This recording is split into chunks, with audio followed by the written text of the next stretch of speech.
Welcome to Indie Capital. I'm Pamela Nash, and this is Robert Epstein, and we're going to talk a little bit about his current movie, Adams Morgan. Robert, so you're actually doing the festival circuit right now with Adams Morgan, is that correct? That's right. Our producer-writer, Paul DeVoe, has been taking the project around, and we've had a couple of really nice showings so far.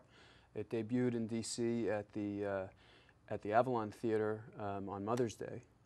And then to keep the holiday thing going, we participated in the East of the River Festival during Labor Day weekend.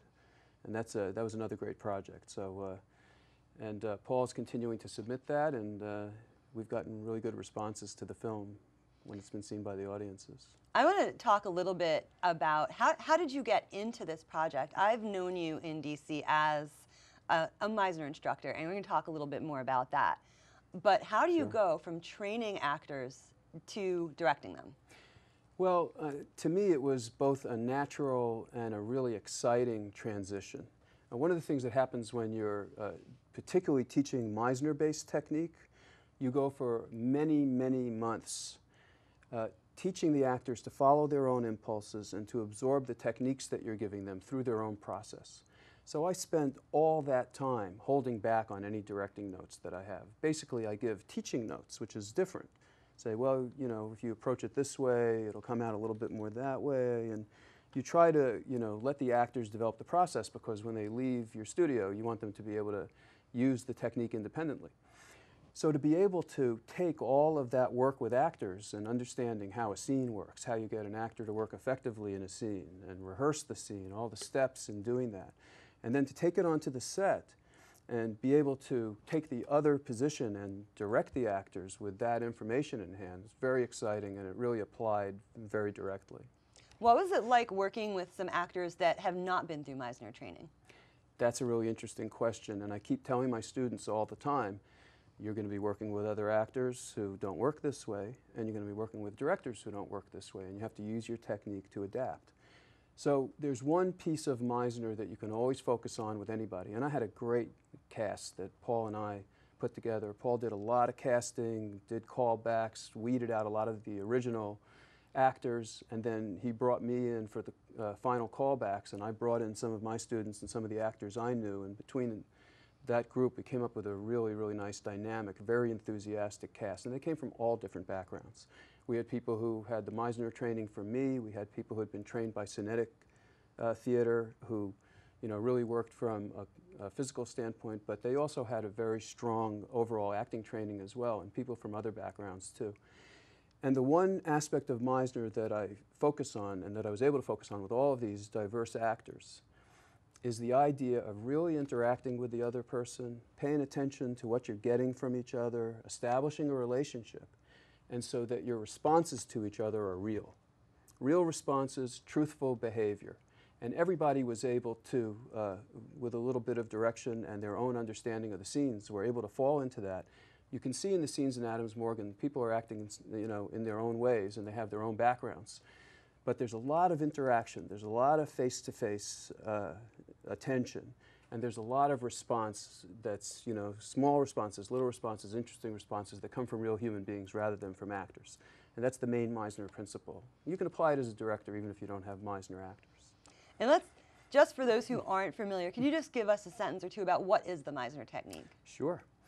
Meisner technique is one of the, I would say, you know, people may argue that there are 4 or 5, but I'd say 3 major techniques that come from the 3 major acting teachers in modern American history. And those were Lee Strasberg, Stella Adler, and Sanford Meisner. All 3 of them were committed to the idea that your acting should be real.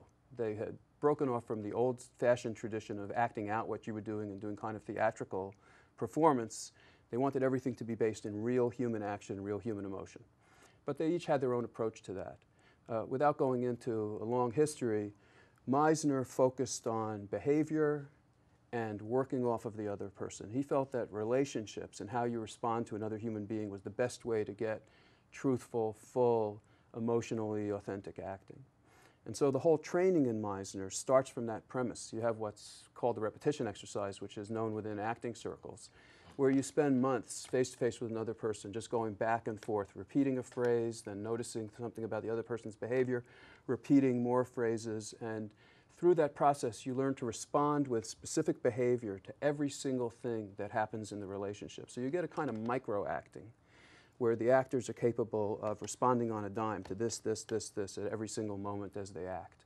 That develops into this ability to respond to anything. You start out with the other person, but then you can act truthfully when you're doing an activity. So as an actor alone on stage, you're not frightened to be out there doing something. You really do it and you concentrate on that. And it also responds to how you break down, it also applies to how you break down a script and how you break down character work step by step.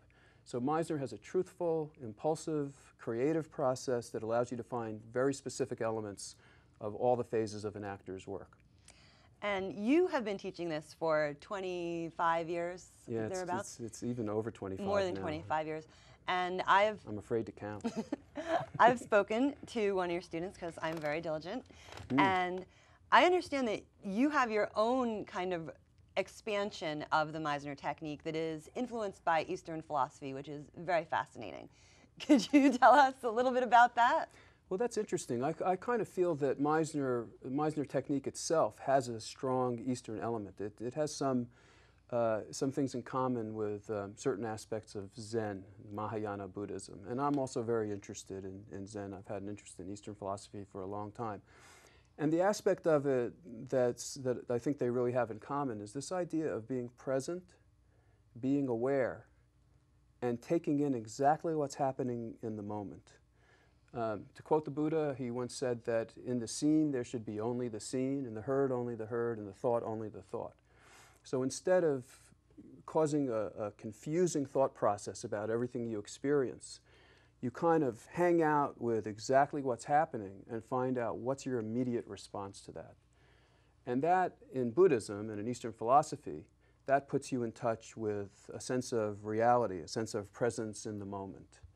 That's different than being lost in thought, stuck in your story about who you are, and stuck in a bunch of other stories and concepts about how things work. And instead you start to see clearly how things actually are, how people are actually behaving, how people are actually feeling, and who you actually are in the moment as opposed to your idea about yourself.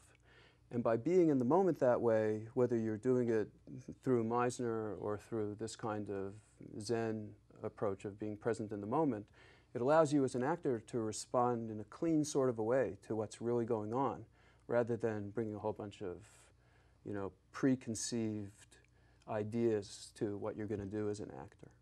And I guess that also connects pretty nicely to the idea of improv and a kind of moment-to-moment improvisation.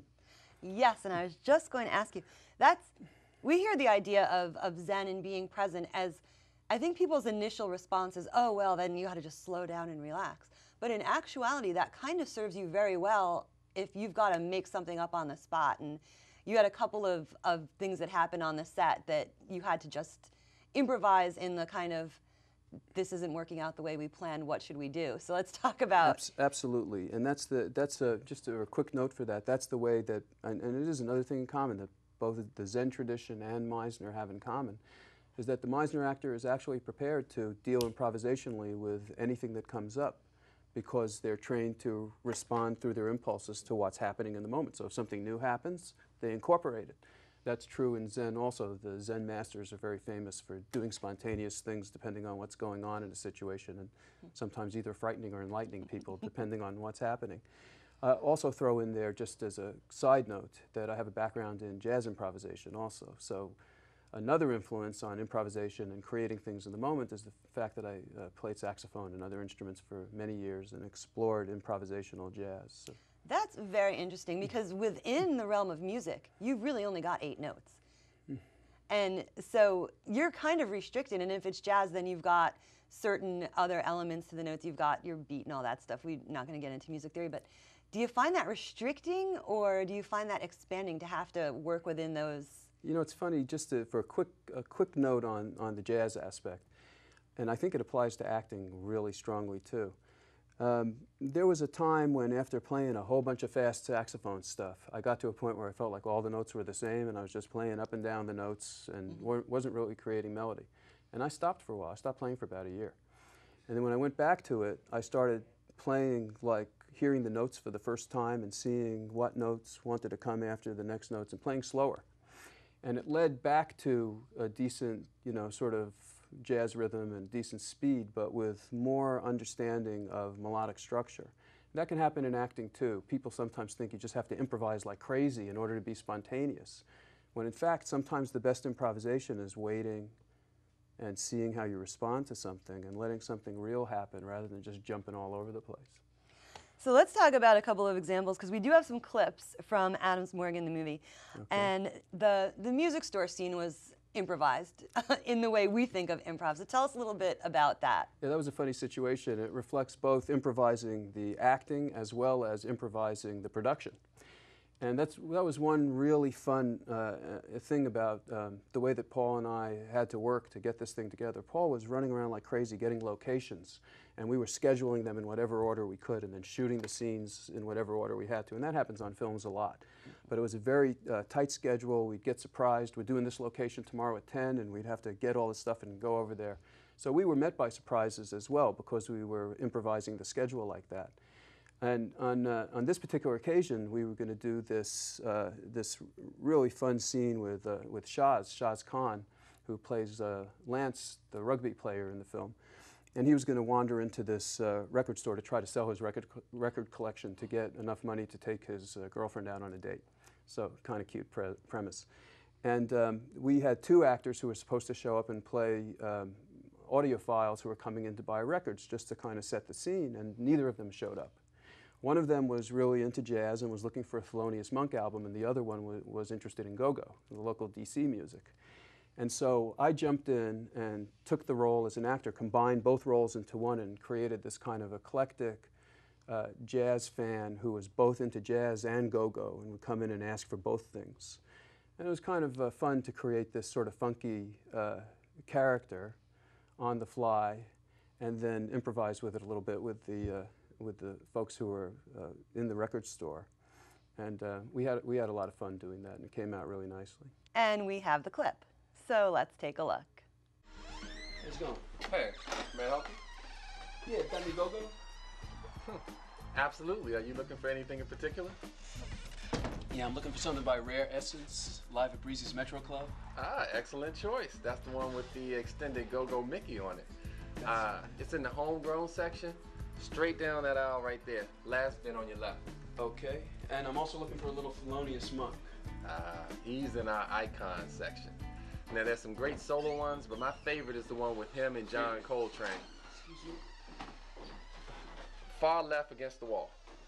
John Coltrane, yeah, I'll check that out. Down this way. Down there on the left. All right, thank you very much. Okay. If you will excuse me. Yeah, sure. Thank you very much. And that's not the only time that's happened on that particular set of Adams Morgan. Tell us about the flower incident. Oh, I love what happened with that scene. You know, it's so much fun the times that we had to improvise and come up with things. And you know what's funny is that every time we did it, almost every time the scenes came out even better than we would have anticipated. So here's a nice scene where the character played by Shaz, Lance, the rugby player, is supposed to be making up to his girlfriend, played by Blair Bowers, because he didn't show up to her big presentation. And he's going to come and give her roses. Well, the roses didn't show up. We ordered the roses, and then when it was time to shoot the scene, they weren't there. So we looked around, and I saw this old plant that they had in the office building where we were shooting, and I grabbed this scraggly plant, and I said, "This is it." And I handed it to Shaz and said, "Give this to her." Like, you know, this is all I could find or something like that. And he gave it to her, and it was just one of the funniest things in the film. I really enjoyed that, and I think the way that he handled it behaviorally, too, with a sort of slightly sheepish attitude, giving it to her, came out really well and made for a very fun scene. And we have that clip, so let's take a look at that. How are you, young man? I'm doing fine, Mr. Vernon. Nice to see you. And how many times do I have to tell you you don't have to sign in? Go on up and see your girl. I'll catch you on the way out. Thank you, sir. I'll speak to you soon. Mr. Roberts is here to see you. Okay. She'll be right with you. You may have a seat. Thanks.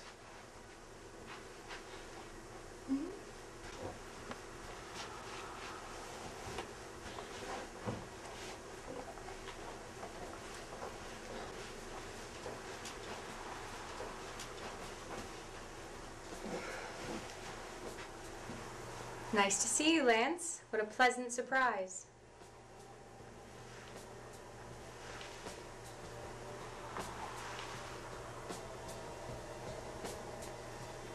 Is this for me? How thoughtful. Thank you so much. You're welcome. Listen, I'm in the middle of something. Can I call you later? Sure. I just wanted to come by and wish you well on the presentation. It went well. Thanks for asking. I have to go. Speak to you soon.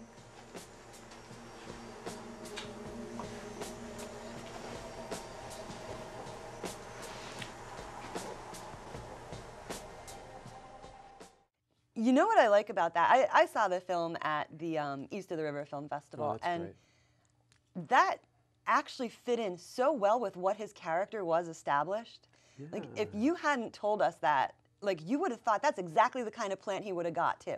He would have thought about buying flowers, but he would have got her that plant. It just worked out so beautifully. Well, you know, it was just great when that happened. I mean, when you're shooting something, I guess, with the right creative spirit, serendipity comes to aid you, and these things pop up that you can't anticipate, and it turns, you know, what could be a difficult situation into a great situation. And then we were talking a little bit about, there's that improvise the production, you know, improvise, adapt, and overcome. But then there's the kind of the bread and butter of behavioral improv acting. And you've got some very serious moments between some of the characters, too. Yeah. So we're going to talk a little bit about the brother-sister scene, the park bench scene.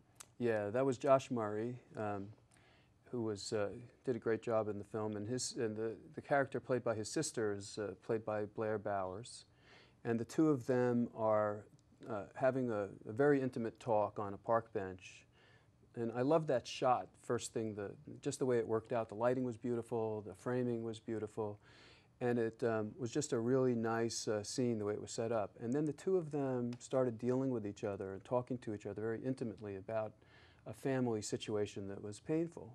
She wanted him to come to their dad's anniversary, and he started to talk about how he had been abused when he was a child and that he hated the dad and wasn't going to show up.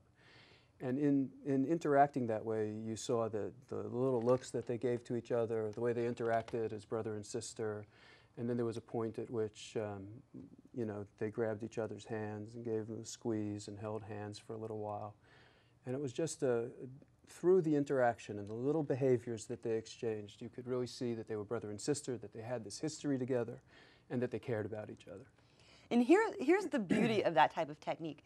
When we're first introduced to them as brother and sister, it's him leaving this pretty hilarious message on her voicemail machine, or on her answering machine, and she's got a huge high pressure presentation, and he leaves this kind of a joke, relieving kind of message. Yeah. And that's the expectation of the viewers, that's the relationship, and this brother's just a big clown. Yeah. And you've got to take these actors now to this place of this deep emotional connection and show us that, like you said, like they've been through a lot together and they have a bond together. How do you get them from, you know, the smart-ass joking to the, you know, I'm here for you? And yeah, that's a really great question, and it has to do with so many factors that are fun to talk about. First of all, you've got really nice actors who understand sort of the three dimensions of the character. So even when they're joking around like that and he's leaving her the sort of teasing message before her big presentation, you see her reaction when she's hearing the message is to kind of like give a little sympathetic look and a little bit of a chuckle, because she knows that in his way he's supporting her. Mm-hmm. So they're playing. right. And so you see, even in that kind of joking relationship, there's a kind of closeness that's established there by the tone of his voice and the way that she reacts when she hears the message. And so there's a little bit of a foreshadowing there that there's a real relationship there. But they understand the circumstances of scene A and scene B, and they know that there's a different kind of situation going on there. So when they get to this really intimate scene where they're talking about their deeper family background and their stronger feelings, they're able to respond to that and go to a different place to deal with a deeper aspect of the relationship. And that's good acting. So, work is good? No complaints. You? Things are great. I just brought in some new business, so my boss seemed pretty happy. Excellent. And your love life? Nothing. I went on a couple dates with this one girl who's too young for me. But that's it. Actually, I just called Audrey up again.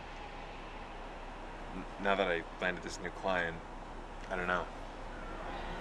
I'll be in town a little more, so maybe we can rekindle that. But you didn't invite me down here to talk about me, did you? No, I didn't. Did Mom put you up to it? Put me up to what? Asking me if I'll come to Dad's retirement dinner.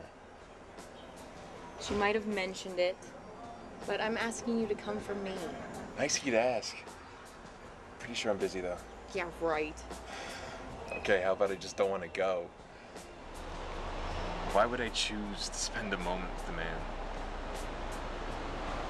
The next time I plan on seeing him will be at his funeral. I'll be the one doing the cabbage patch on his grave. Can't you let go? He doesn't carrying around all this anger take a lot of energy and emotion? Sure. But I'd never be able to forgive myself if I forgave him. Gerald, I grew up in the same house. Wasn't that bad, was it? This is the cute little apple of his eye. He could do no wrong. He always got the nicest stuff, most of the attention. Being the firstborn son of an arrogant overachiever, nothing I ever did was good enough for him. It's not like he abused you. No. Just the occasional backhand across the face. You know, to this day, I can't stand the smell of aqua velva. It makes me think of him. I'm not saying he's perfect. Tanya, you're my sister, and I love you dearly. But I'm not going to see him tomorrow, or the next day, or the day after that. Okay. I'm sorry I asked.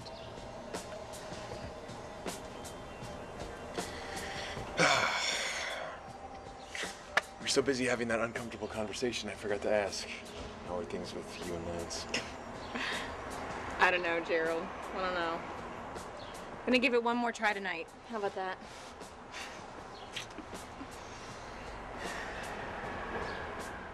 I enjoyed working with them on especially that scene. We talked about it and how to deal with the intimacy of it and the fact that they were really close and had this history to deal with, and they really had great responses to that. And I thought it was a very touching scene, especially because my expectations of like, okay, this guy's a clown. And for him to have that reveal of that human side was really beautiful. Yeah, I love that scene. And as a little shout out to Paul, he also understood, as he dotted the different parts of these relationships throughout the screenplay, he saw that he really knew the different aspects of the relationship. So if he wrote something, you know, that was kind of fun in the beginning of the film, and then he did something heavier in the middle of the film, you know, he knew what the connections were there in that family background and the relationship between the characters. So it was great to work with. So let's talk about some of your other work. I know we've talked a little bit about you're a teacher of Meisner Technique, but this is not the only thing you've directed. You've done some theater also. Yeah. Let's talk a little bit about that. Yeah, and it's been a fun, busy period in my life in terms of directing. It really was a jam-packed time. And a kind of funny story about the theatrical end of things. Just as we were getting involved in the shooting of the film, and during the months that we did that, which is in the fall of 2009, we also were working on the rehearsals for a play. And I'd gotten together with a small group of actors, and we just decided to produce this thing from scratch, from the bottom up, and did a production that we produced ourselves of Christopher Durang's Beyond Therapy, which is an incredibly crazy, manic comic play, great crazy play. And you have to be willing to be crazy to do it, and you also, again, it's one of those things where you get the humor and you get the craziness and the sarcasm, but you also have to create real interactions and get the humanity beneath it as well.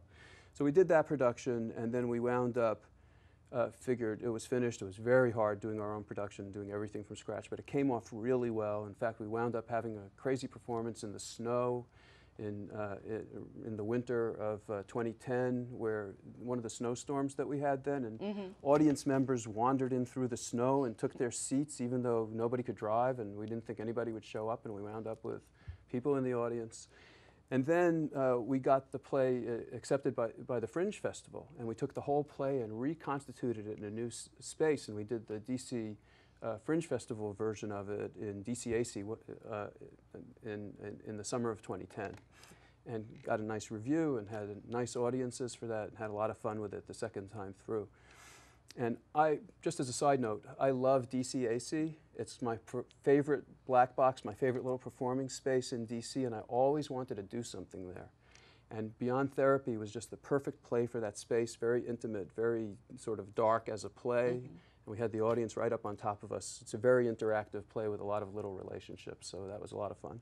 And then you've got Adams Morgan, which is now out in festivals. Yeah. And you've got something else coming out that you obviously had to have worked on during that time period. So let's talk a little bit about that. This is actually, I am taking the footage from this improvisationally produced film project. And the name of the final film is called The Family. And it's a collaboration that I did with Christopher Anderson, who's a local improv teacher, improv player, improv leader, and film director, independent film director. And plug for Christopher is at intothequest.com. And he was studying acting with me for a number of years and picking up Meisner and adding it to his improv technique. And then after we were sort of in the graduate phase and his group had gone through the whole technique, including my advanced classes, which includes cold reading, acting for film and TV, classical training, a whole bunch of other topics with Meisner Technique applied to them. We then created this piece. I've always wanted to work with the film technique of Mike Leigh, the British film director, and what he does is he lets the actors improvise to create the screenplay. Then he edits it and gives it back to them, and that becomes their screenplay that they co-created. And then he shoots the film. Well, I sort of shortened the process by just taking the improvised segments. We created a narrative, and we filmed one segment at a time with this family, different family relationships, and assigned each actor a character which they had to create, and then improvised in character with each other to create the scenes. And so now we have this series of scenes that sort of work their way through the narrative, but there was no script, they're totally improvised. And so I'm now working on collecting those pieces and editing them and turning them into a final film. Well, we will definitely be looking for the screening of that, because that is right up my alley with the improv. Oh, that's great. I really enjoyed talking to you and meeting you. And next time you guys see me, DC, I will probably be enrolling in his classes.